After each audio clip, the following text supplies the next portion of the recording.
didn't see that one coming. This is the last time we're ever going to be doing this. It's completely unexpected. I mean, I audibly gasped. And then, no!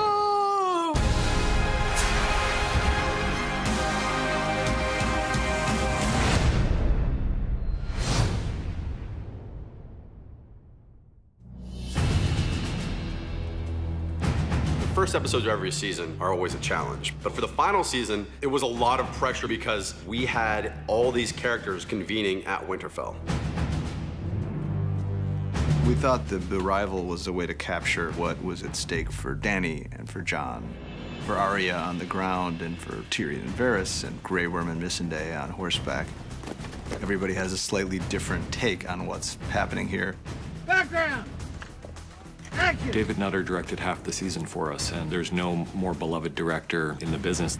Usually a director on Game of Thrones will shoot for 3 days, and he has 2 days prep, and then he maybe shoots for a full week, but Nutter just had to go all out for 8 or 9 weeks of shooting.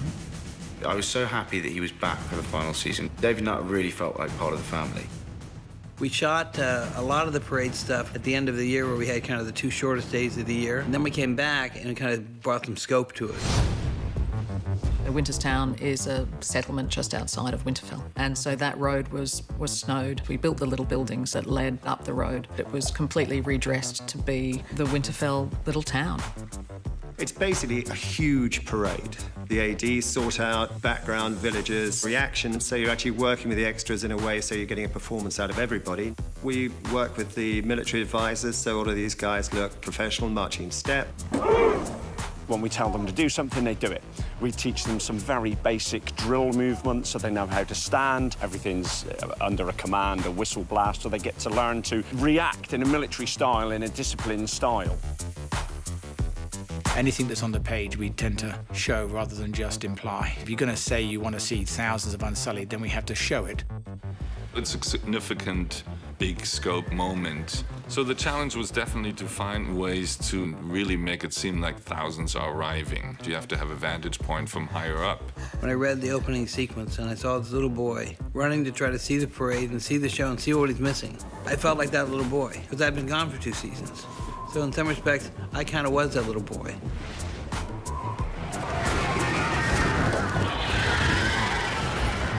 Daenerys arrives and immediately Sansa wants to make it very clear that she runs this shit. This is a tough crowd.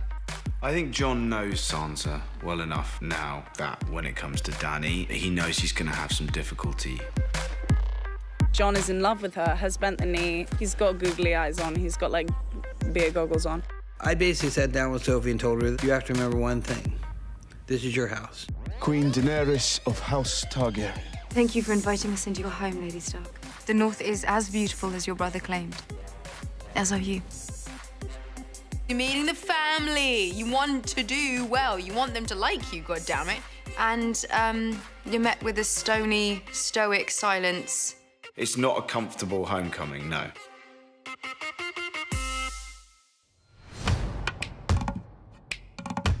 There were a lot of people on set, kind of like a giant game of Where's Waldo. In the first episode, a couple of our friends from the comedy world were in a scene.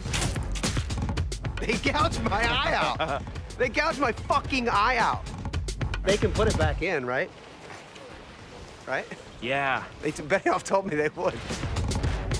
When we found out that George Lucas wanted to visit, we thought maybe it was a practical joke, and then we were really excited and also nervous because it's George Lucas.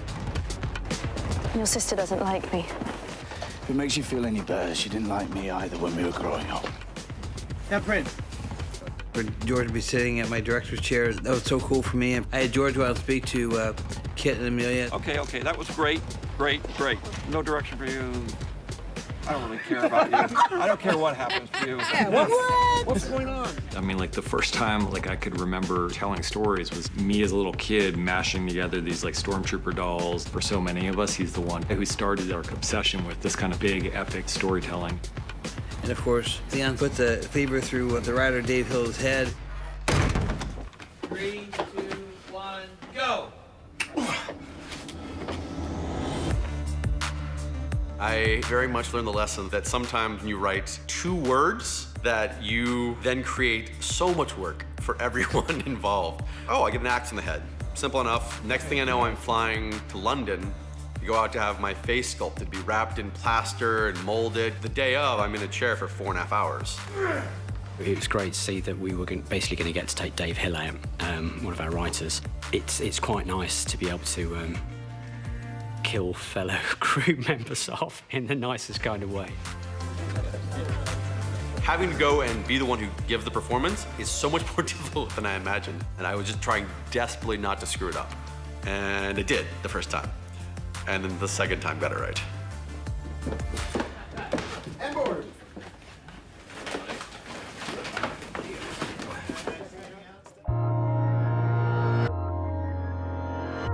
The Godswood tree is such an iconic piece of the show. To create that Godswood tree is a huge amount of effort. Every year it would have to be painted white, it would be coated in latex, a sculpted face would be applied to it. The greens team would go about adding branches to it with flocked red leaves that Kevin Fraser would paint up for us. It's a process where you take a flock, which is a fibre, and actually adhere it to the leaf on one surface.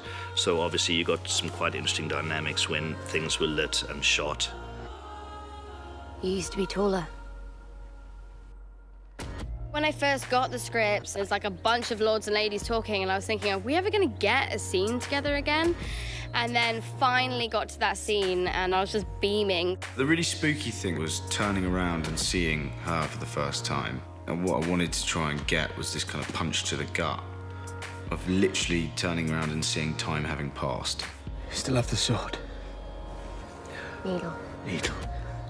The most amazing thing happened. I just didn't have to do anything. Because you had 2 actors who hadn't worked together since season 1 to get a chance to show pure, true love. The one thing I've told the actors in season 8, the audience just want to see you breathe. To watch Kit grow as an actor on the show has been incredible, and I think the fans are gonna love it, because I loved it. I hit you right in the face. I'm so sorry. Part of the fun of the episode was bringing back together all these characters. It's also the challenge of the episode because you don't want it to feel like it's, you know, just the reunion episode. Leave him be. The Hound and Gendry, we thought it would make sense for kind of the 1-2 punch of these 2 people who would serve very, very different roles in her life. Is that command, Lady Stark? Don't call me that. He still thinks that she's the same girl that he left beforehand. We've gotten better. Yeah, thanks. So have you. I think for Arya, it's remembering who she was before. I mean, you look good. Thanks. Like, I used to be that girl, and that's who I was in love with and thought I would just follow to the end of the world. The Hound Arya reunion, that's the thing we were most excited about writing. You left me to die. First, I robbed you. Everyone would hope that the reunion between Arya and the Hound would be laughs and giggles, but actually it starts off as like cold, because it's kind of the defense mechanism for both characters. You're a cold little bitch, aren't you? Guess that's why you're still alive. There's also Tyrion and Sansa. There's something between Tyrion and Sansa that you can't quite put your finger on, because they're... You left me, and then you know what happened to me, and I know what happened to you. Apologies for leaving like that. Yes, it was a bit hard to explain why my wife fled moments after the king's murder. It's tricky with them. They have to watch their words around each other, but at the end of the day, she does trust him. And at the very end, we have the silent reunion with Jaime and Bran. If he tells the rest of the clan the truth, I'm done. I'm dead.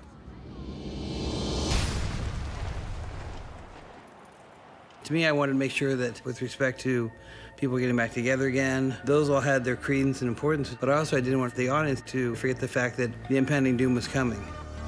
Hey, camera Mark. They're coming. There's no way around it. This is a great horror movie sequence that Dave Nutter directed the hell out of. Somehow, Beric and Tormund survived falling down that wall of ice. We find that it's strangely, there's blood everywhere, but there's no bodies. Stay back, he's got blue eyes! I've always had blue eyes. Did you find anyone? The scene in The Last Earth, we have this mandala of limbs and body parts the Night King has left behind, which form this kind of pattern. And in the middle of it, we have Nedumber, who's basically pinned to the wall on a huge stake. Obviously, we know what happens to people who are killed by the Night King and the White Walkers.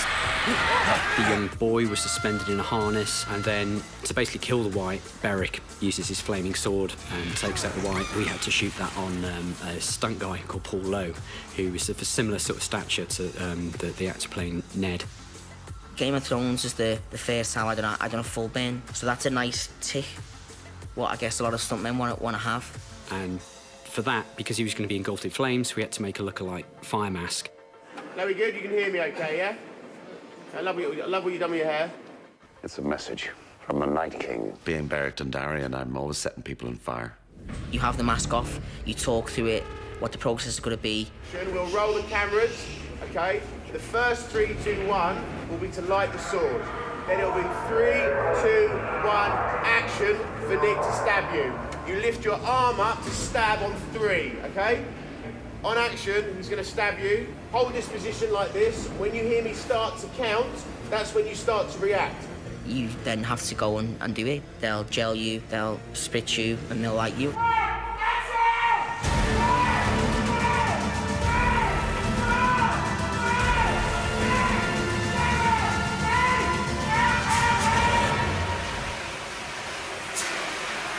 You have an idea of what it's going to be like, but when I was set on fire, you've only got these little small eye holes. All I could see were little flicks in my eyes of like a little bit of red. And the first time they done it, and it went over and they put me out, and I said, was I on fire? And he said, yeah, it was massive.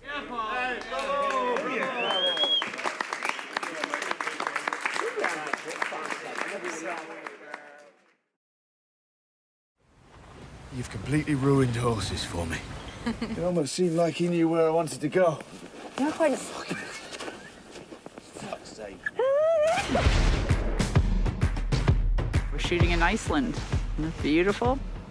We only have about 6 hours of light, so we all come out about 3 hours before the sun rises. Grip and electric had to lay about a 40-foot track. Our art department was laying down all the bones for our nest for our dragons.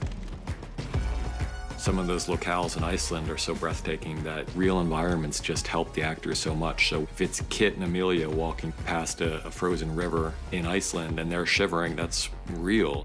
Yeah, this fire lady, dragon mama, is not used to the cold. No problem. I can stand in snow all day. I just loved I could go there with Amelia. I got to show this thing that's been such a large part of the Thrones world for me. I got to show her Iceland. Magic dragon ride. I like it. It's just felt like the magic carpet ride. We're just sort of playing Tig and the dragons. It's beautiful. We were lucky to get a great day of aerial photography in Iceland with a helicopter shooting these most beautiful river canyons with beautiful snow coverage. And then where they land was meant to be a very pristine and gorgeous location as well. Dan and David said, maybe can we have a waterfall here? So we went all the way to Iceland, to this beautiful canyon, and then we end up adding a massive waterfall later on in post because it still wasn't quite spectacular. Let's roll, please. Rolling. I think the actual dragon ride was like, yeah, it's one bit where you've got to convey your love for each other and you're in a green box on a buck. So much of what we're doing now requires robotics.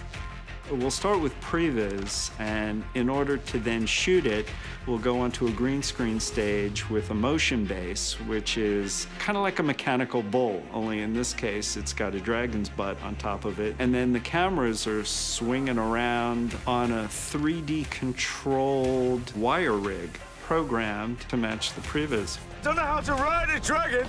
Buck work is not easy.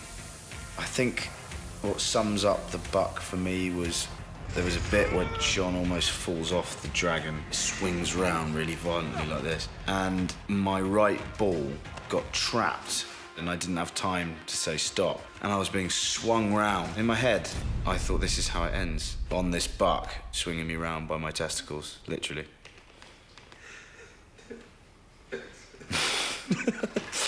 Sorry. Probably too much information.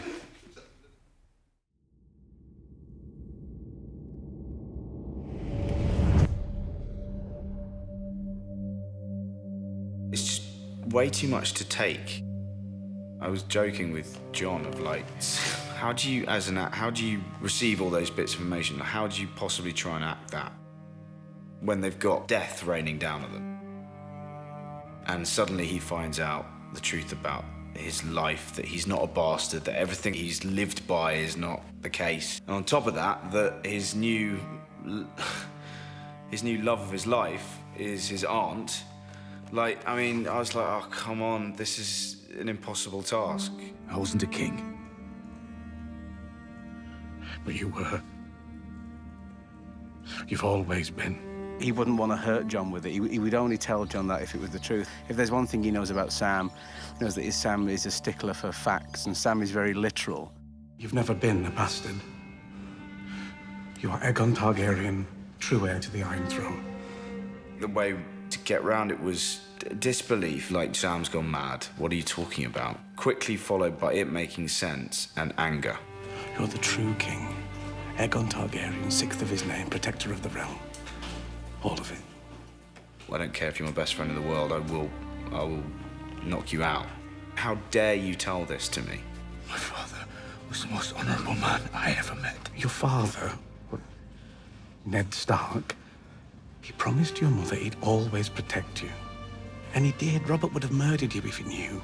And the truth that Samwell tells John is probably the most incendiary fact in the entire world of the show. Ned Stark understood how dangerous the truth about John was, and that's why he protected John from it.